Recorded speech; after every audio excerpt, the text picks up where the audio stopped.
Bismillahirrahmanirrahim.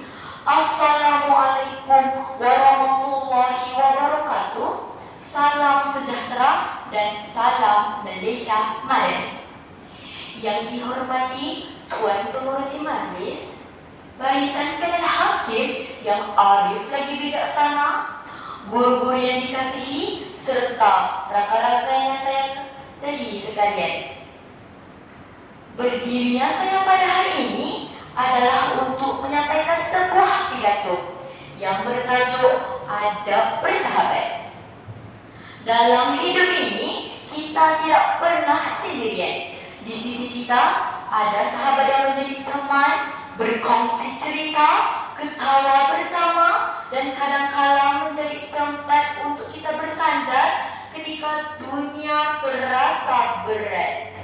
Namun di sebalik semua itu, pernahkah kita bertanya pada diri, sudahkah aku menjaga adab terhadap kawanku?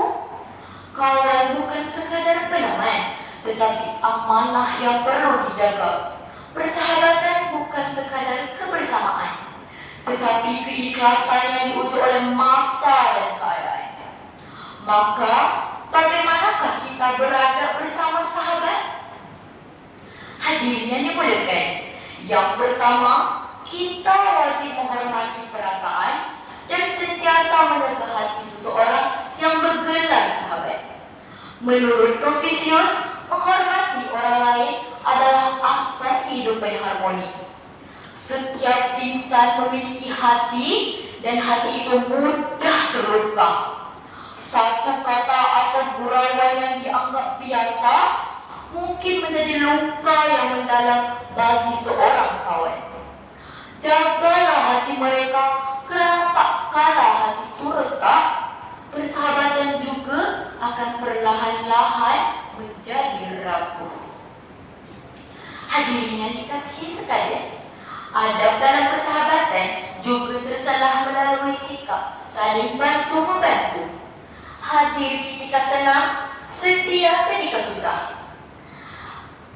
Seorang kawan yang beradab akan sentiasa menghulurkan bantuan kepada sahabatnya walaupun tidak diminta. Seorang sahabat yang baik akan selalu mendahulukan rakannya berbanding dirinya sendiri. Tidakkah dengan menolong orang lain itu akan mengembirakan dua hati? Yang ditolong akan merasa bersyukur dan redha. Yang menolong pula akan merasa tenang dan puas. Nabi SAW bersabda, mafhumnya, sebaik-baik manusia ialah yang paling bermanfaat kepada manusia lain. Maka jika kita mahu jadi insan terbaik, wajiblah kita membantu sahabat. Sidang majlis yang dihormati, persahabatan yang subur terbina dari sikap saling menyeru ke arah kebaikan dan menegah kemungkaran. Insan yang baik tidak akan membiarkan sahabatnya dalam kesilapan, tetapi sering menasihati dan memberani membetulkan. Tidak dinafikan bahawa perbuatan menegur itu bukan mudah. Ia perlu dilakukan dengan penuh berhikmah, keikhlasan, kelembutan, dan kasih sayang. Di sekolah, kewujudan unit-unit seperti pengawas, pembimbing rakan sebaya, serta imam remaja memberikan platform kepada murid-murid untuk memudayakan konsep berpesan-pesan dalam Islam.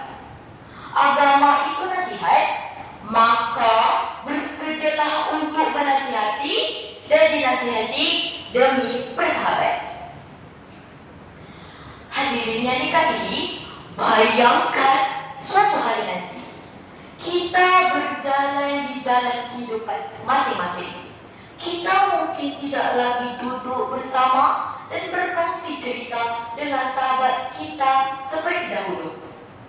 Pada saat itu, kita akan terkenang mereka kembali. Namun persoalannya, adakah kenangan itu manis atau penuh penyesalan? Adakah kita pernah melukai mereka? Adakah kita pernah membiarkan mereka dalam kesusahan? Atau adakah kita pernah menjadi sahabat yang mereka banggakan? Hadirin sekalian, suka saya berpesan, jangan tunggu sehingga persahabatan itu hilang, baru kita menghargai. Tidak semua jangan tunggu sehingga kawan itu pergi, baru kita ingin memperbaiki. Kerana tidak semua yang pergi akan kembali, dan tidak semua yang luka boleh disembuhkan. Akhir kata, hargailah kawan selagi mereka masih ada. Jagalah adab dalam setiap perbuatan dan kata. Kerana sahabat yang baik adalah anugerah, dan adab yang terjaga adalah kunci kepada persahabatan yang kekal. Sekian sahaja untuk renungan dan peringatan buat kita semua. Segala yang baik datang dari Allah, segala yang buruk berpunca dari kekurangan diri saya sebagai seorang manusia yang tidak terlepas dari sebarang kesilapan. Wabillahi taufiq wal hidayah.